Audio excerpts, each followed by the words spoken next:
Hello दोस्तों, सभी को मेरा नमस्कार। करंट अफेयर्स प्रोग्राम में आप सभी का स्वागत है और मैं हूं सत्येंद्र कुमार। तो चलिए शुरुआत करते हैं पहले प्रश्न से। हमारा पहला प्रश्न है कि बाल विवाह रोकथाम अधिनियम 2006 में महिला के विवाह की आयु में वृद्धि 18 वर्ष से बढ़ाकर कितनी की गई है। पहला प्रश्न है आपका, ऑप्शन है 20 वर्ष, दूसरा है आपका 21 वर्ष, तीसरा है आपका 22 वर्ष और चौथा है आपका 19 वर्ष। तो बताते हैं, आंसर सही होगा हमारा 21 वर्ष। यानी कि जो भी 18 वर्ष से बढ़ाकर कितनी कर दी गई है, तो 18 वर्ष से बढ़ाकर जो एज कर दी गई है वो कितनी आपकी कर दी गई, 21 वर्ष एज कर दी गई है आपकी। ओके, अगर बात करते हैं कि ये भी क्वेश्चन आपका बनता है कि बाल विवाह अधिनियम कब पारित किया गया, तो आपका 2006 में पारित किया गया। आप इसको पूरी तरह से ध्यान रखें, ठीक है। बात कर लेते हैं, एक हमारा शारदा एक्ट आया था। शारदा एक्ट आया था जो आया था आपके 28 सितंबर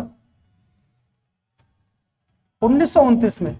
इसमें क्या था, इसमें जो पुरुष थे उनकी आयु को निर्धारित किया गया था और जो महिलाएं थी उनकी आयु को भी निर्धारित किया गया था। तो महिलाओं की आयु को 14 वर्ष निर्धारित किया गया था और जो पुरुष थे उनकी आयु को निर्धारित किया गया था 18 वर्ष। ओके, तो ये पहले का एक्ट था। इस वर्ष जो एक्ट पारित किया गया उसमें 18 वर्ष से बढ़ाकर 21 वर्ष कर दी गई है आपकी आयु को। कुछ और समझ लेते हैं। अगर हम नेक्स्ट टॉपिक की बात करते हैं इसी पे, तो हिंदू पुनर्विवाह अधिनियम, पुनर्विवाह अधिनियम की अगर हम बात करेंगे तो ये 1856 में आया था। इसमें दो लोगों का सहयोग था, बट ये जब अधिनियम बना था तो इस समय भारत का जो गवर्नर जनरल था वो थे आपके लॉर्ड डलहौजी। लेकिन जब ये पारित किया गया तो उस समय भारत का गवर्नर जनरल ना होकर भारत का वायसराय बना दिया गया था।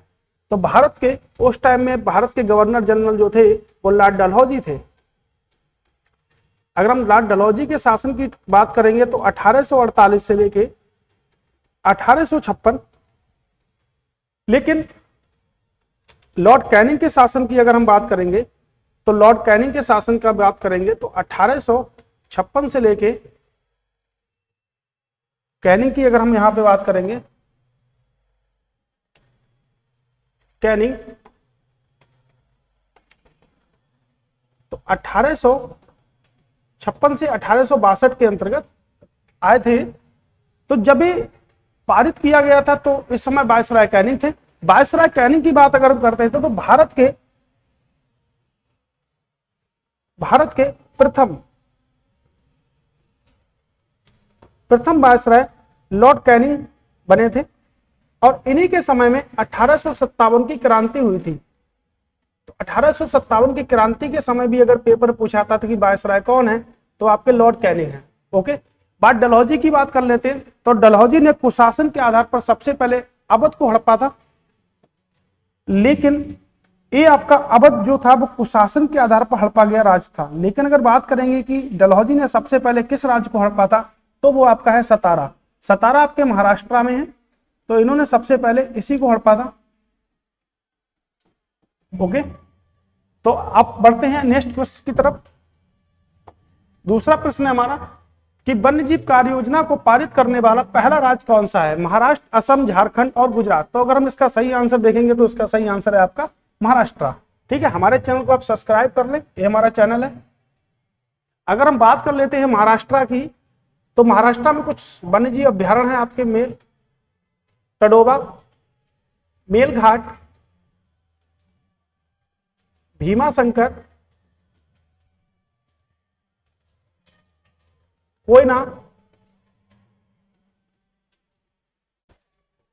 ये कुछ वन्यजीव अभ्यारण्य है आपके जो महाराष्ट्र में है। अगर हम बात कर लेते हैं जैसे वन्यजीव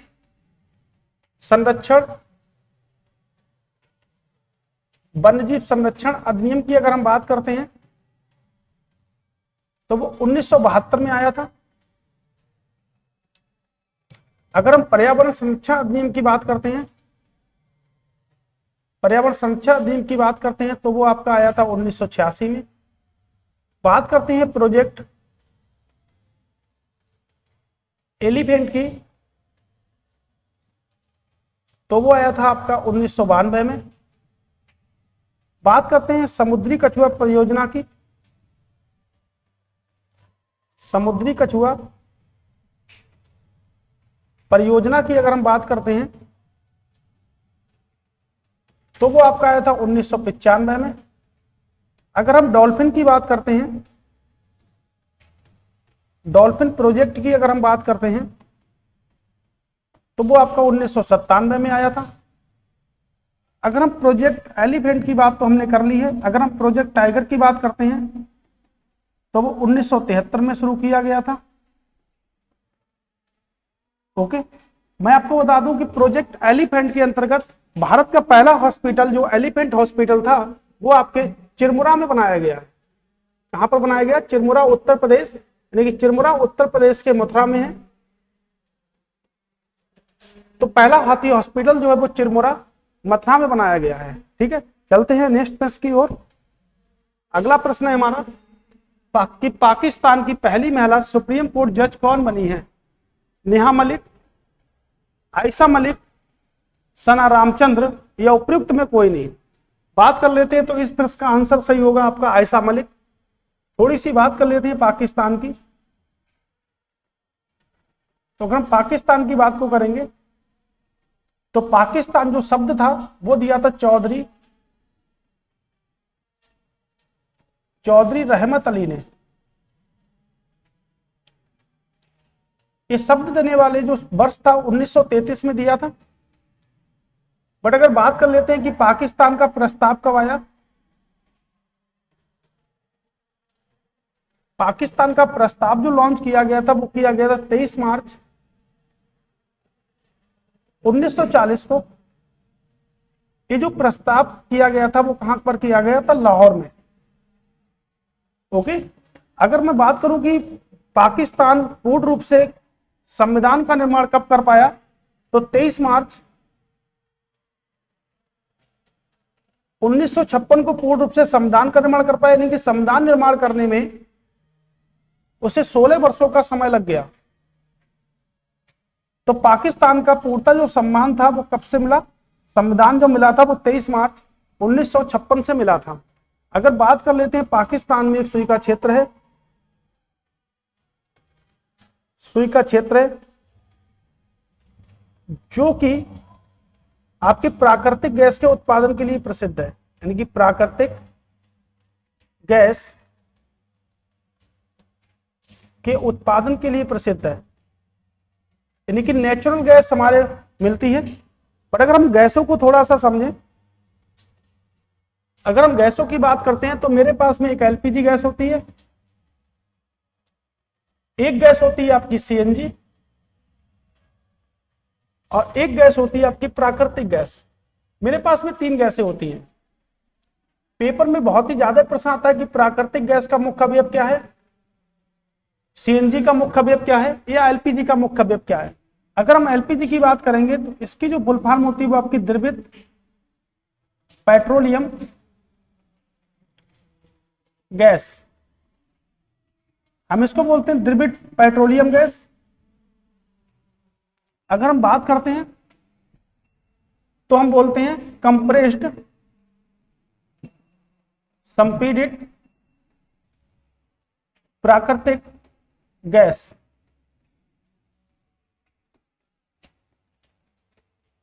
संपीड़ित प्राकृतिक गैस इसको हम बोलते हैं। ठीक है, अगर इसको तो हम प्राकृतिक गैस यानी कि नेचुरल गैस ही बोलते हैं हम इसको हम नेचुरल गैस ही बोलते हैं। ओके, अगर पूछा जाए इसका मुख्य अवयव क्या है तो इसका आपका जो मुख्य अवयव है वो आपका ब्यूटेन है। अगर पूछा जाता है कि इसका मुख्य अवयव क्या है तो इसका मुख्य अवयव आपका मीथेन है और इसका जो मुख्य अवयव है वो भी आपका क्या है? मीथेन है। ओके, यानी कि हम बोल सकते हैं CH4, इसको भी CH4।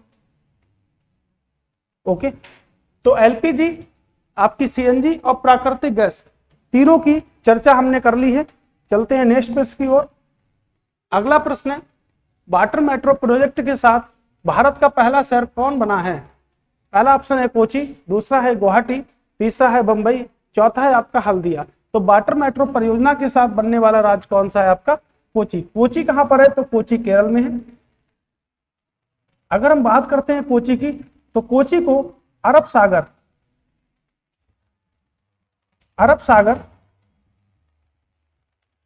की रानी कहा जाता है, यानी कि अरब सागर की रानी कहा जाता है आपकी कोची को। अगर हम बात कर लेते हैं कि अरब सागर में गिरने वाली नदियां, तो जैसे नर्मदा, ताप्ती, माही, साबरमती। ठीक है, हम बात कर लेते हैं साबरमती। ठीक है,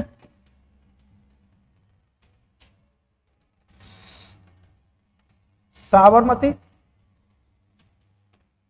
ओके, और अगर हम बात कर लेते हैं कि अरब सागर कितने देशों में है, तो अरब सागर भारत के साथ में, आप अरब सागर भारत के साथ में जैसे आपका ईरान, ओमान, यमन, यूएई, ऐसे कुछ 4 देशों में सीमा बनाता है। साथ में किससे सीमा बना रहा है? पाकिस्तान से भी सीमा बनाता है अरब सागर आपका, तो पाकिस्तान को भी, और इंडिया, यानी कि ऐसे 6 देशों के साथ सीमा बना रहा है आपका अरब सागर। ओके, तो इस प्रश्न का आंसर जो होगा वो क्या होगा आपका? कोची। क्वेश्चन है, भारत का पहला ग्राफीन नवाचार केंद्र कहां स्थापित किया गया? आंसर होगा केरल। तो केरल भारत का पहला नवाचार केंद्र स्थापित किया गया है केरल में। बात कर लेते हैं केरल की, तो केरल में आपका साइलेंट वैली नेशनल पार्क है। साइलेंट वैली नेशनल पार्क है केरल में।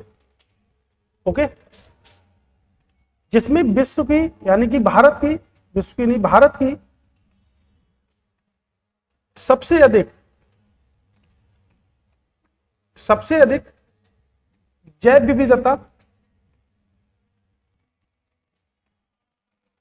विविधता पाई जाती है। तो भारत की सबसे अधिक जैव विविधता पाई जाती है। बात कर लेते हैं ग्राफीन। ग्राफीन जो है आपका, वो कार्बन का एक रूप है, यानी कि कार्बन का अपर रूप है। कार्बन का अपर रूप है, जैसे कार्बन का अपर रूप आपका हीरा भी होता है और ग्रेफाइट भी होता है।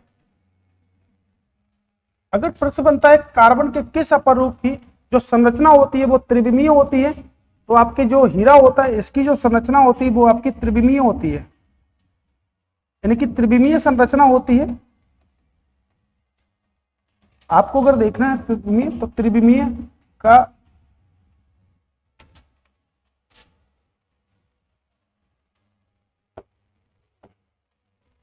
अगर बात करेंगे तो ये तो आपकी त्रिविमीय संरचना होगी यहां से।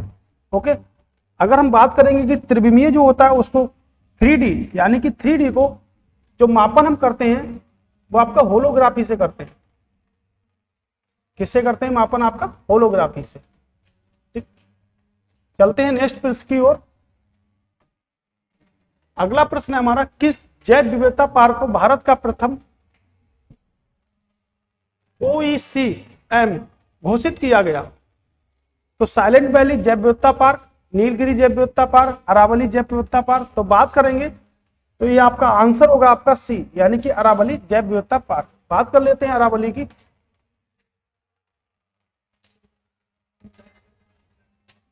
अरावली जैव विविधता पार्क की,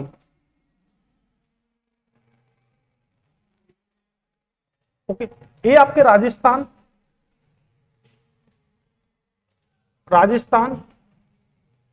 पंजाब, गुजरात, हरियाणा और दिल्ली, इतने राज्यों के साथ, यानी कि 4 राज्य और 1 केंद्र शासित प्रदेश के साथ अपनी सीमा बनाता है। तो राजस्थान का जो अरावली नेशनल पार्क है, इसकी सबसे ऊंची चोटी आपकी गुरु शिखर है।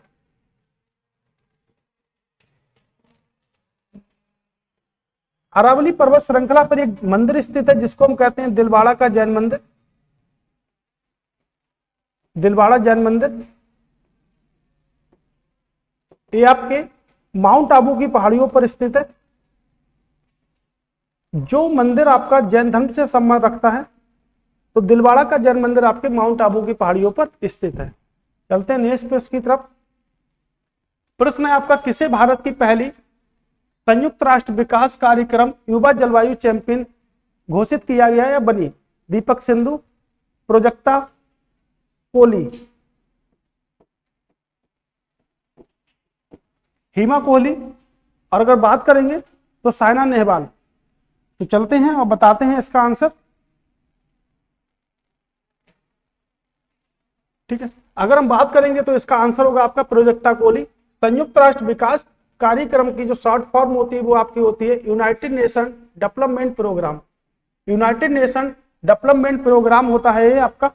ठीक है, अगर हम इसकी बात करेंगे तो इसकी स्थापना जो हुई है वो हुई है 22 नवंबर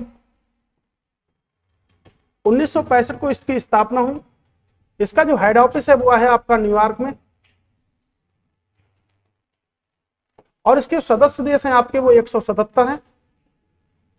ओके, तो संयुक्त राष्ट्र विकास कार्यक्रम युवा जलवायु चैंपियनशिप जो बनी है वो कौन बनी है? आपकी प्रोजक्ता कोहली बनी है। अगर आपको बता दें भारत की जलवायु जो है वो आपकी मानसूनी है। तो मानसूनी जो शब्द है वो आपका अरबी भाषा का शब्द है। ओके, चलते हैं नेक्स्ट प्रश्न की ओर। अगला प्रश्न है, राष्ट्रीय एकल खिलाड़ी प्रणाली के तहत एकीकृत होने वाला पहला केंद्र शासित प्रदेश है। तो पहला ऑप्शन है आपका लद्दाख, दूसरा है जम्मू कश्मीर, तीसरा है आपका अंडमान निकोबार द्वीप समूह, और चौथा ऑप्शन है आपका पांडिचेरी। ओके,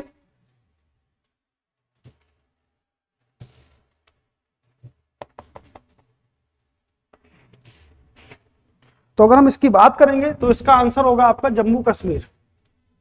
अब समझ लीजिए केंद्र शासित प्रदेश बन गया है आपका जम्मू कश्मीर। तो भारत में जो राज्यों की संख्या है वो 28 है और आपके केंद्र शासित प्रदेशों की जो संख्या है वो आपकी 8 है। आपका भारतीय संविधान का अनुच्छेद नंबर 1 कहता है कि भारत राज्यों का एक संघ है, यानी कि भारत जो है वो क्या है? राज्यों का एक संघ है, राज्यों का संघ है, यानी कि भारत यूनियन ऑफ स्टेट है, यूनियन ऑफ स्टेट है भारत। ये आपका आर्टिकल नंबर 1 कहता है, अनुच्छेद नंबर 1 हमको बताता है कि भारत राज्यों का एक संघ है जिसमें 28 राज्य और 8 केंद्र शासित प्रदेश है। चलते हैं हम जम्मू कश्मीर की तरफ। तो जो आपके 8 केंद्र शासित प्रदेश हैं उसमें 3 ही ऐसे केंद्र शासित प्रदेश है जिनके पास खुद की विधायिका है। जैसे आपके जम्मू कश्मीर के पास खुद की विधायिका है, दिल्ली के पास खुद की विधायिका है आपके, और आपके पांडिचेरी जो है उसके पास आपकी खुद की विधायिका है। तो ऐसे भी केंद्र शासित प्रदेश होंगे जिनके पास विधायिका नहीं है। जैसे आपके लद्दाख के पास में विधायिका नहीं है, लद्दाख के पास विधायिका नहीं है, अंडमान निकोबार द्वीप समूह के पास विधायिका नहीं है,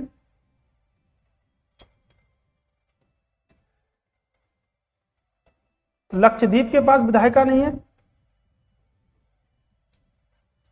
आपके दमन और दीप के पास विधायिका नहीं है।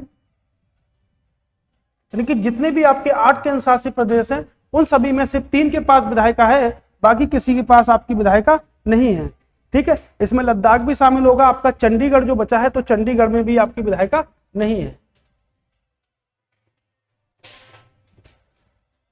तो विधायिका बनाने की शक्ति किसके पास होती है? तो विधायिका बनाने की जो शक्ति होती है वो आपके राष्ट्रपति के पास में होती है। तो राष्ट्रपति किस अनुच्छेद के प्रयोग के द्वारा विधायिका को बना सकता है? तो राष्ट्रपति जब अनुच्छेद 240 का प्रयोग कर सकता है तो भारत किसी भी केंद्र शासित प्रदेश में विधायिका को स्थापित कर सकता है। ये आर्टिकल नंबर 240 कहता है। यानी कि किसको शक्ति है विधायिका बनाने की? तो विधायिका बनाने की जो शक्ति है वो आपके राष्ट्रपति पास में है। अगर प्रश्न बनता है कि केंद्र शासित प्रदेश जम्मू कश्मीर कब बना, तो जम्मू कश्मीर बना आपके 31 अक्टूबर 2009 को। तो जम्मू कश्मीर 31 अक्टूबर 2009 को क्या बना, केंद्र शासित प्रदेश बना। और 3 केंद्र शासित प्रदेश है जिनके पास में आपकी क्या है, विधायिका। अगर हम समझते हैं दिल्ली को, तो दिल्ली की जो डिजाइन करी थी वो करी थी एडवर्ड लुटियास ने, और दिल्ली की जो स्थापना करी थी वो आपके करी थी अंगनपाल ने। अंगनपाल तोमर वंश से संबंधित हैं, आपके तोमर वंश से संबंध रखते हैं अंगनपाल। ओके, तो ये आपका हो गया जम्मू कश्मीर। इसका आंसर क्या होगा आपका, जम्मू कश्मीर। अगले प्रश्न की ओर चलते हैं। किस राज्य में अंतरिक्ष गतिविधियों की निगरानी करने वाली भारत की पहली वेधशाला स्थापित की जाएगी? ऑप्शन है आपका उत्तर प्रदेश, गुजरात, आंध्र प्रदेश और उत्तराखंड।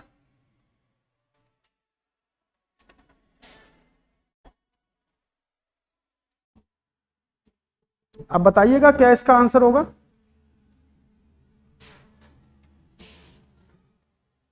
अगर हम बात करते हैं तो इसका आंसर होगा आपका उत्तराखंड। ओके, बात कर लेते हैं उत्तराखंड की। तो उत्तराखंड की 2 राजधानी है, एक आपकी गढ़शेड़ जो आपकी ग्रीष्मकालीन कैपिटल है,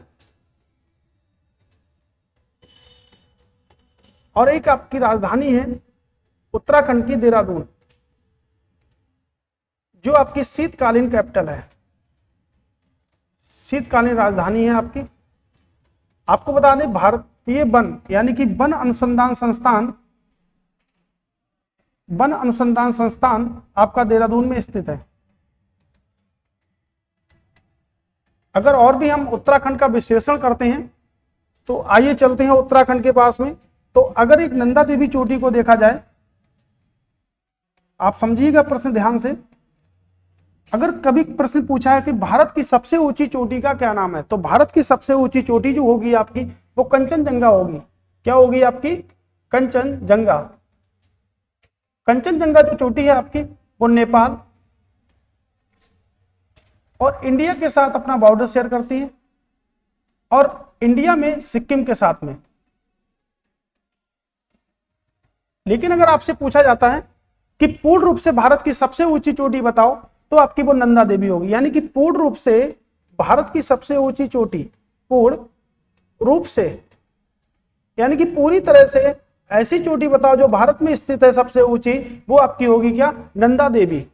तो देहरादून में आपका वन अनुसंधान का संस्थान भी है आपके। ओके, ठीक है, चलते हैं अगले प्रश्न की तरफ। अगर और भी हम इसमें देखते हैं तो उत्तराखंड में कई सारे नेशनल पार्क हैं, जैसे Jim Corbett National Park, Rajaji National Park, Govind Sagar National Park, Gangotri National park,